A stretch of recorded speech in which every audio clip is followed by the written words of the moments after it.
We're now going to create text on a path. So we go create new.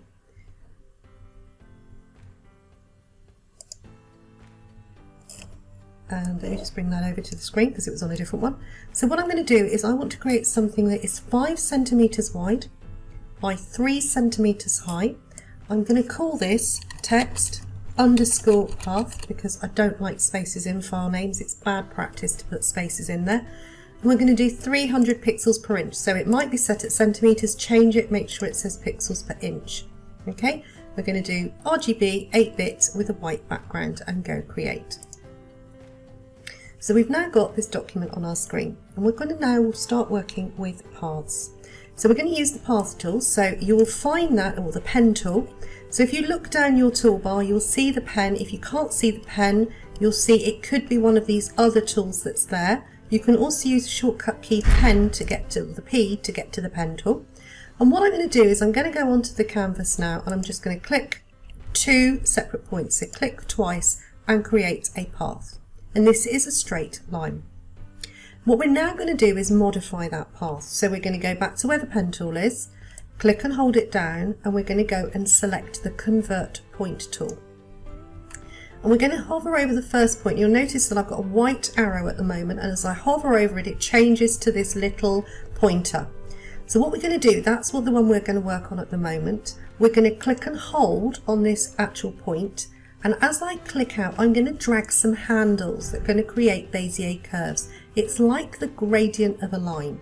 Okay, and that means that as I swirl this around, it will change the angle of where that curve starts from that point.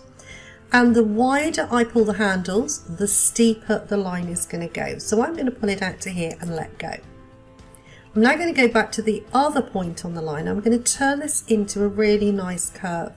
So I'm going to hover over the point again. Remember, when you're not on it, it's going to be a white arrow. When you hover over it, you're going to get this other little pointer.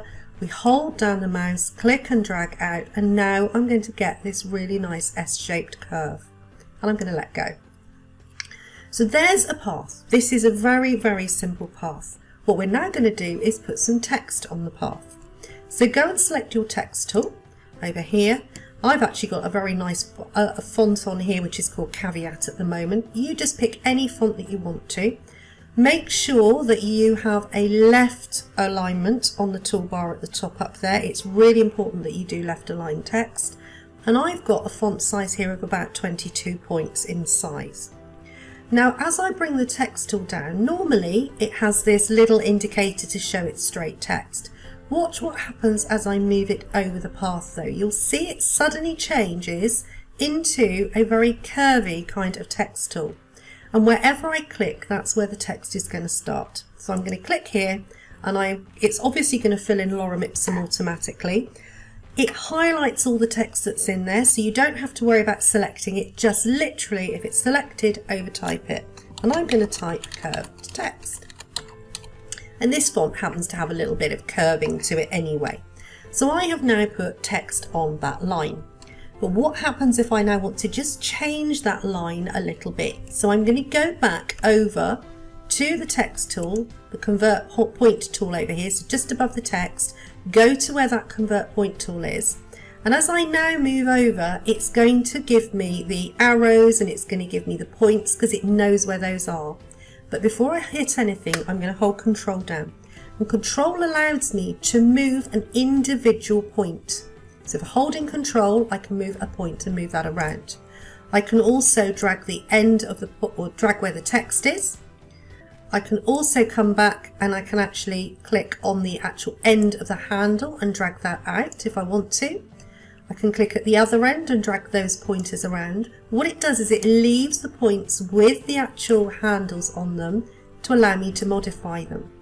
I can also go and hover over the actual line itself and drag the line around and move the line with the text on it.